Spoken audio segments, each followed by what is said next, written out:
ਨਮਸਕਾਰ ਆਕਾਸ਼ਵਾਣੀ ਚੰਡੀਗੜ੍ਹ ਤੋਂ ਪ੍ਰਦੇਸ਼ਕ ਖਬਰਾਂ ਨਾਲ ਮੈਂ ਚੰਚਲ ਸ਼ਰਮਾ। ਪਹਿਲਾਂ ਇਸ ਬੁਲੇਟਿਨ ਦੀਆਂ ਖਾਸ ਖਬਰਾਂ। ਕੇਂਦਰੀ ਵਾਤਾਵਰਣ ਮੰਤਰੀ ਨੇ ਕਿਹਾ ਕਿ ਇੱਕ ਵਾਰ ਇਸਤੇਮਾਲ ਹੋਣ ਵਾਲੀਆਂ ਪਲਾਸਟਿਕ ਦੀਆਂ ਵਸਤਾਂ ਤੇ ਪਾਬੰਦੀ ਲਈ ਤੈਅ ਤਰੀਕ 'ਚ ਕੋਈ ਵਾਧਾ ਨਹੀਂ ਕੀਤਾ ਜਾਏਗਾ। ਪੰਜਾਬ ਦੇ ਜੇਲ੍ਹ ਮੰਤਰੀ ਹਰਜੋਤ ਸਿੰਘ ਬੈਂਸ ਨੇ ਪਿਛਲੀ ਕਾਂਗਰਸ ਸਰਕਾਰ ਤੇ ਉੱਤਰ ਪ੍ਰਦੇਸ਼ 'ਚੋਂ ਲੋੜੀਂਦੇ ਅਪਰਾਧੀ ਮੁਖਤਾਰ ਅੰਸਾਰੀ ਦੀ ਮਦਦ ਕਰਨ ਦਾ ਦੋਸ਼ ਲਾਇਐ। ਵਿਧਾਨ ਸਭਾ 'ਚ ਵਿਰੋਧੀ ਧਿਰ ਦੇ ਕਈ ਵਿਧਾਇਕਾਂ ਵੱਲੋਂ ਮੱਤੇਵਾੜਾ ਨਜ਼ਦੀਕ ਸਤਲੁਜ ਕੰਢੇ ਵਣਾਂ ਦਾ ਉਜਾੜਾ ਕਰਕੇ ਕੱਪੜਾ ਉਦਯੋਗ ਲਾਉਣ ਦਾ ਵਿਰੋਧ ਜਤਾਇਆ ਅਤੇ ਖਨਨ ਮੰਤਰੀ ਹਰਜੋਤ ਸਿੰਘ ਬੈਂਸ ਨੇ ਕਾਂਗਰਸ ਸਰਕਾਰ ਤੇ ਖਨਨ ਘੁਟਾਲੇ ਦੇ ਗੰਭੀਰ ਦੋਸ਼ ਲਾਏ ਅਤੇ ਕਿਹਾ ਕਿ ਕ੍ਰਸ਼ਰ ਨੀਤੀ ਜਲਦ ਹੀ ਲਿਆਂਦੀ ਜਾਵੇਗੀ।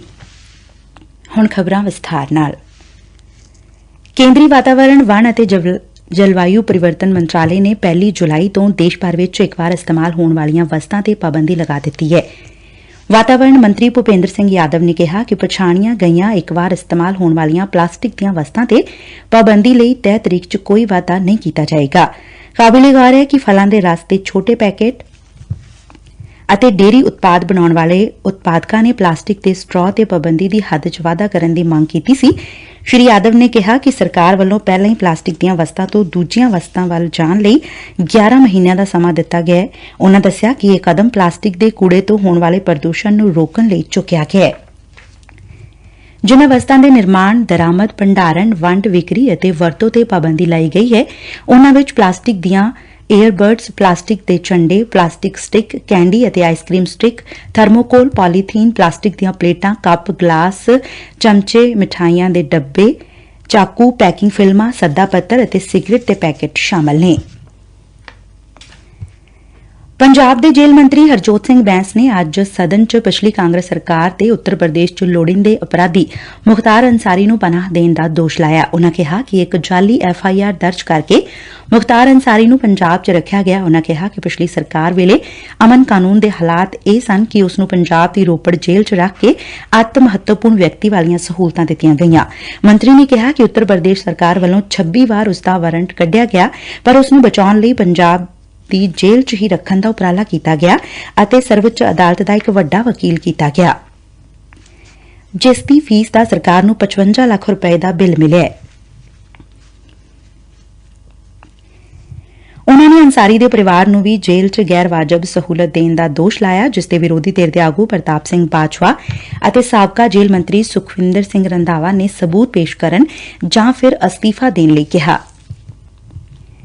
ਜੇਲ੍ਹ ਮੰਤਰੀ ਹਰਜੋਤ ਸਿੰਘ ਬੈਂਸ ਨੇ ਕਿਹਾ ਕਿ ਇਸ ਮਾਮਲੇ 'ਚ FIR ਦਰਜ ਕਰ ਦਿੱਤੀ ਗਈ ਹੈ ਅਤੇ ਉਨੂਾਂ ਕੋਲ ਸਾਰੇ ਸਬੂਤ ਮੌਜੂਦ ਨੇ।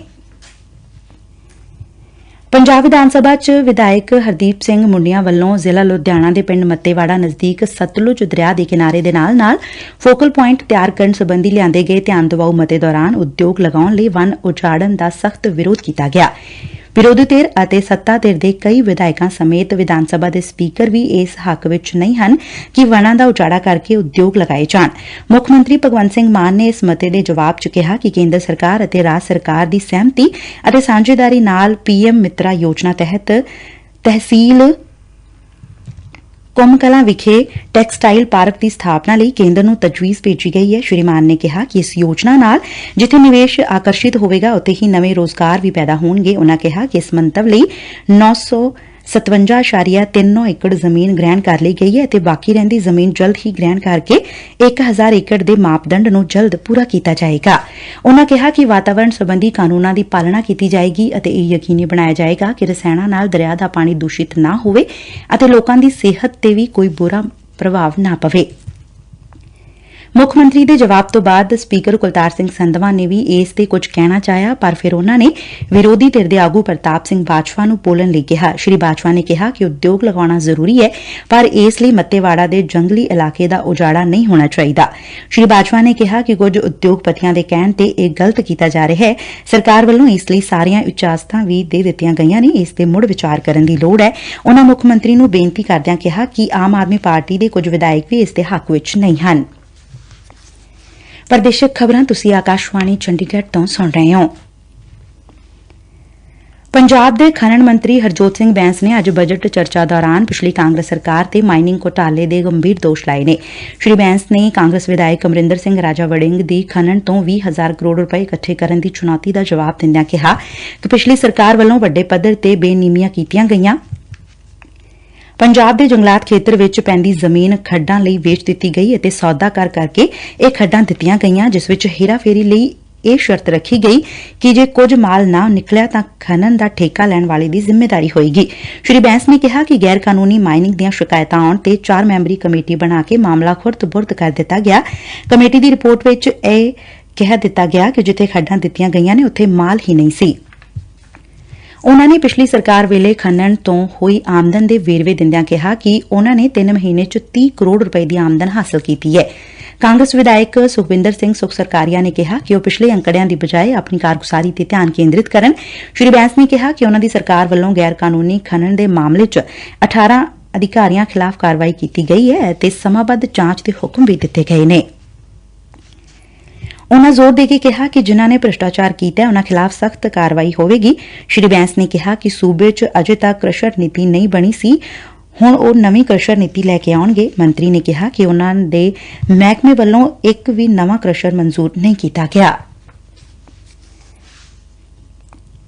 ਕਾਂਗਰਸ ਵਿਧਾਇਕ ਅਰੁਣਾ ਚੌਧਰੀ ਵੱਲੋਂ ਇਹ ਦੋਸ਼ ਲਾਏ ਜਾਣ ਤੇ ਕਿ ਪਠਾਨਕੋਟ ਵਿੱਚ ਸਭ ਤੋਂ ਜ਼ਿਆਦਾ ਮਾਈਨਿੰਗ ਹੋ ਰਹੀ ਹੈ ਅਤੇ ਉੱਥੇ ਕੋਈ ਰੋਕਣ ਵਾਲਾ ਨਹੀਂ ਹੈ। ਮੰਤਰੀ ਨੇ ਕਿਹਾ ਕਿ ਪਠਾਨਕੋਟ ਤੋਂ 40,000 ਟਨ ਮਾਈਨਿੰਗ ਕੀਤੀ ਜਾ ਰਹੀ ਹੈ ਅਤੇ ਹਰੇਕ ਟਰੱਕ ਨੂੰ ਪੋਰਟਲ ਤੇ ਰਿਕਾਰਡ ਕੀਤਾ ਜਾ ਰਿਹਾ ਹੈ। ਜੇ ਇੱਕ ਵੀ ਟਰੱਕ ਪੋਰਟਲ ਤੇ ਨਹੀਂ ਹੋਏਗਾ ਤਾਂ ਉਸ ਦਾ ਨੰਬਰ ਮਿਲਣ ਤੇ ਤੁਰੰਤ ਕਾਰਵਾਈ ਕੀਤੀ ਜਾਏਗੀ। ਸ਼੍ਰੀ ਬੈਂਸ ਨੇ ਕਿਹਾ ਕਿ ਅਜੇ ਸਾਰੀਆਂ ਖੱਡਾਂ ਤੇ ਕੰਮ ਸ਼ੁਰੂ ਨਹੀਂ ਹੋਇਆ। ਪਿਛਲੀ ਸਰਕਾਰ ਵੱਲੋਂ ਵਾਤਾਵਰਣ ਪੱਖੀ ਮਨਜ਼ੂਰੀਆਂ ਨਹੀਂ ਲਈਆਂ ਗਈਆਂ ਜੋ ਹੁਣ ਲਈਆਂ ਜਾ ਰਹੀਆਂ ਨੇ। ਉਨੂਾਂ ਕਿਹਾ ਕਿ ਪਠਾਨਕੋਟ ਜ਼ਿਲ੍ਹੇ ਵਿੱਚ ਸੁੰਦਰ ਚੱਕ ਅੱਡਾ ਅਤੇ ਤਾਰਾਗੜ੍ਹ ਵਾਲੇ ਪਾਸੇ ਦਿਨੇ ਲੰਘਣ ਵਾਲੇ ਰੇਤਾ ਬਜਰੀ ਦੇ ਸਾਰੇ ਟਰਾਲੇ ਬੰਦ ਕਰਵਾ ਕੇ ਉਨੂਾਂ ਦੇ ਲੰਘਣ ਲਈ ਸ਼ਾਮ 6 ਵਜੇ ਤੋਂ ਸਵੇਰ 6 ਵਜੇ ਤੱਕ ਦਾ ਸਮਾਂ ਤੈਅ ਕੀਤਾ ਗਿਆ ਹੈ। ਸ਼੍ਰੀ ਬੈਂਸ ਨੇ ਕਿਹਾ ਕਿ ਹੁਣ 5 ਕ੍ਰਸ਼ਰ ਵਾਲਿਆਂ ਨੂੰ ਵੀ ਫੜਿਆ ਜਾ ਚੁੱਕਿਆ ਹੈ। ਪੰਜਾਬ ਦੇ ਸਿੱਖਿਆ ਮੰਤਰੀ ਗੁਰਮੀਤ ਸਿੰਘ ਮੀਥੇਰ ਨੇ ਕਿਹਾ ਕਿ ਸਿੱਖਿਆ ਵਿਭਾਗ 'ਚ ਖਾਲੀ ਪਈਆਂ ਪ੍ਰਿੰਸੀਪਲ, ਮੁੱਖ ਅਧਿਆਪਕ, ਲੈਕਚਰਾਰ, ਮਾਸਟਰ ਕਾਡਰ ਅਤੇ ਗੈਰ ਅਧਿਆਪਨ ਕਾਡਰ ਦੀਆਂ ਅਸਾਮੀਆਂ ਨੂੰ ਭਰਨ ਲਈ ਇਸ਼ਤਿਹਾਰ ਦਿੱਤੇ ਜਾ ਚੁੱਕੇ ਨੇ। ਚੋਣ ਹੋਣ ਮਗਰੋਂ ਇਨ੍ਹਾਂ ਅਸਾਮੀਆਂ ਨੂੰ ਜਲਦ ਹੀ ਭਰ ਦਿੱਤਾ ਜਾਏਗਾ। ਉਹ ਵਿਧਾਇਕ ਜੈ ਕਿਸ਼ਨ ਰੋਡੀ ਵੱਲੋਂ ਹਲਕਾ ਗੜਸ਼ੰਕਰ ਦੇ ਸਰਕਾਰੀ ਸਕੂਲਾਂ 'ਚ ਅਸਾਮੀਆਂ ਨੂੰ ਭਰਨ ਬਾਰੇ ਇੱਕ ਸਵਾਲ ਦਾ ਜਵਾਬ ਦੇ ਰਹੇ ਸਨ। ਮੰਤਰੀ ਨੇ ਕਿਹਾ ਕਿ ਜਦੋਂ ਭਰਤੀਆਂ ਹੋਣਗੀਆਂ ਤਾਂ ਹਲਕਾ ਗੜਸ਼ੰਕਰ ਦੇ 160 ਸਰਕਾਰੀ ਐਲੀਮੈਂਟਰੀ, 120 ਹਾਈ ਸਕੂਲਾਂ ਅਤੇ 21 ਸੀਨੀਅਰ ਸੈਕੰਡਰੀ ਸਕੂਲਾਂ 'ਚ ਅਸਾਮੀਆਂ ਨੂੰ ਭਰ ਦਿੱਤਾ ਜਾਏਗਾ। ਸ਼੍ਰੀ ਮੀਥੇਰ ਨੇ ਕਿਹਾ ਕਿ ਇਸ ਤੋਂ ਇਲਾਵਾ ਵਿਭਾਗ 'ਚ ਖਾਲੀ ਪਈਆਂ ਅਸਾਮੀਆਂ ਨੂੰ ਸਿੱਧੀ ਭਰਤੀ, ਤਰੱਕੀ ਦੇ ਕੇ ਅਤੇ ਬਦਲੀ ਕਰਕੇ ਭਰਨ ਦੇ ਉਪਰਾਲੇ ਵੀ ਕੀਤੇ ਜਾ ਰਹੇ ਨੇ। ਭਾਰਤ ਕੌਮੀ ਮੁੱਖ ਮਾਰਗ ਅਥਾਰਟੀ ਨੇ ਜ਼ੀਰਕਪੁਰ ਅੰਬਾਲਾ ਸੜਕ ਉੱਪਰ ਲੱਗਦੇ ਜਾਮ ਦੀ ਸਮੱਸਿਆ ਦੇ ਹੱਲ ਲਈ ਕੌਮੀ ਰਾਜਮਾਰਗ 152 ਤੇ ਜ਼ੀਰਕਪੁਰ ਸ਼ਹਿਰ 'ਚ 47 ਕਰੋੜ ਰੁਪਏ ਦੀ ਲਾਗਤ ਨਾਲ ਵਾਹਨਾਂ ਲਈ 2 ਅੰਡਰਪਾਸ ਜਾਂ ਫਲਾਈਓਵਰ ਬਣਾਉਣ ਦੀ ਮਨਜ਼ੂਰੀ ਦਿੱਤੀ ਹੈ।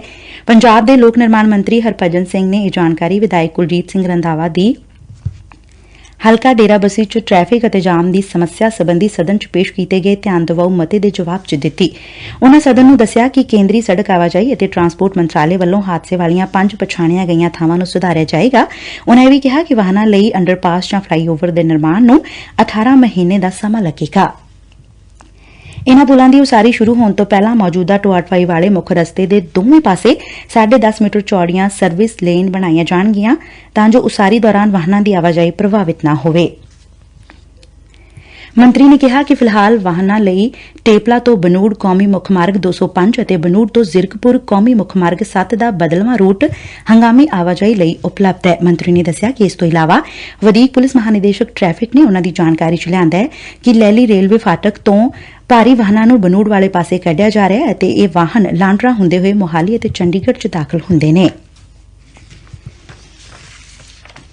ਪੰਜਾਬ ਸਕੂਲ ਸਿੱਖਿਆ ਬੋਰਡ ਨੇ 12ਵੀਂ ਜਮਾਤ ਦੇ ਨਤੀਜੇ ਦਾ ਐਲਾਨ ਕਰ ਦਿੱਤਾ ਹੈ। ਇਸ ਵਾਰ 3,01,700 ਵਿਦਿਆਰਥੀਆਂ ਨੇ ਪ੍ਰੀਖਿਆ ਦਿੱਤੀ, ਜਿਸ ਵਿੱਚੋਂ 2,92,530 ਪ੍ਰੀਖਿਆਰਥੀ ਪਾਸ ਹੋਏ ਨੇ। ਇਸ ਪ੍ਰੀਖਿਆ ਵਿੱਚ ਪਹਿਲਾ ਸਥਾਨ ਲੁਧਿਆਣਾ ਦੇ ਸ਼ਿਮਲਾਪੁਰੀ ਦੇ ਸੀਨੀਅਰ ਸੈਕੰਡਰੀ ਸਕੂਲ ਦੀ ਵਿਦਿਆਰਥਣ ਅਰਸ਼ਦੀਪ ਕੌਰ ਅਤੇ ਦੂਜਾ ਸਥਾਨ ਮਾਨਸਾ ਦੇ ਬਛਵਾਣਾ ਸੀਨੀਅਰ ਸੈਕੰਡਰੀ ਸਕੂਲ ਦੀ ਅਰਸ਼ਪ੍ਰੀਤ ਕੌਰ ਨੇ ਹਾਸਲ ਕੀਤਾ ਹੈ। ਤੀਜੇ ਸਥਾਨ ਤੇ ਜੈਤੋ ਦੇ ਸਰਸਵਤੀ ਸੀਨੀਅਰ ਸੈਕੰਡਰੀ ਸਕੂਲ ਦੀ ਕੁਲਵਿੰਦਰ ਕੌਰ ਰਹੀ ਹੈ। ਆਖਰ 'ਚ ਖਾਸ ਖਬਰਾਂ ਇੱਕ ਵਾਰ ਫਿਰ ਤੋਂ।